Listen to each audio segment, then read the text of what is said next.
এই মুহূর্তের সবথেকে বড় খবর, একদিকে এডিসি নির্বাচন, বিজেপির সংকল্প প্রকাশ, একাধিক উন্নয়নের কথা সংকল্প লেখা।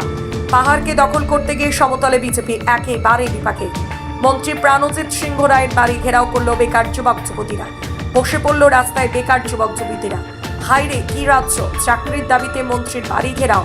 ট্যাট-2 পরীক্ষার্থী, উত্তীর্ণ বেকার যুবক যুবতীদের একসাথে নিয়োগের দাবিতে আজ স্মৃতি সেন্টারের সামনে একটি মিছিল বের করেন।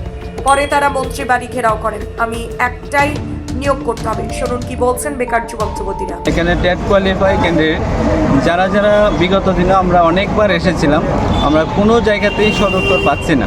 তো আমাদের বিষয়টা হলো, কিছুদিন আগে আমাদের পবিত্র বিধানসভার মধ্যে আমাদের মুখ্যমন্ত্রী বলেছিলেন যে ট্যাট পাস মানেই চাকরি নয়।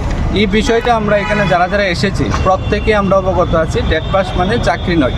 কিন্তু আমাদের ত্রিপুরা রাজ্যের মধ্যে সেই সিচুয়েশন আসেনি যে এখন ট্যাট পাস করলেই যে চাকরি দেওয়া যাবে না। কারণ আমরা পেপারের মধ্যে, নিউজের মধ্যে প্রত্যেক জায়গাতে দেখতে পাচ্ছি যে টিচারের সংকটে প্রত্যেকটা স্কুলের মধ্যে পড়াশোনা একদম লাটে উঠেছে।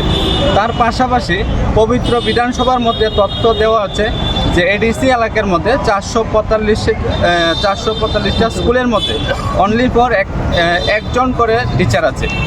সেই জায়গাতে যদি কোনো টিচারে ছুটিতে চলে যায় বা বিভিন্ন কারণে যদি না আসে, তাহলে পড়াশোনা পুরা বন্ধ থাকবে। সেই অবস্থা থেকে আমাদের রাজ্যের মুখ্যমন্ত্রী অর্থাৎ শিক্ষামন্ত্রী বলেছেন যে এখনও আমাদের রাজ্যের শিক্ষা ব্যবস্থা নাকি সংকটে আসেনি। তো আমাদের প্রশ্ন হলো, যে জায়গাতে 345টা স্কুল একজন টিচার দিয়ে চলছে, সেই জায়গাতে এর থেকে কি আর সংকট কি হতে পারে? তাই আমরা আশা করেছিলাম আমাদের ত্রিপুরা রাজ্যের যে মুখ্যমন্ত্রী আছেন এখন, যে ডক্টর মানিক সাহা, আমরা প্রত্যাশা করেছিলাম যে বিগত দিনেও যত মুখ্যমন্ত্রী হয়েছেন সব থেকে শিক্ষিত, নম্র, ভদ্র আমাদের রাজ্যের মুখ্যমন্ত্রী অর্থাৎ ডক্টর মানিক সাহাজি। আমরা সবাই তরফ থেকে করজোড়ে নিবেদন করছি যে অতি সত্বর পোস্টের সংখ্যা বৃদ্ধি করে আমরা যারা ট্যাট-2 কোয়ালিফাই করেছি বা ট্যাট-1 যারা কোয়ালিফাই করেছে সবাইকে যেন একসঙ্গে নিয়োগ করে রাজ্যের শিক্ষা ব্যবস্থাটা যেন অতি দ্রুত সংকট নিরসন করা হয়।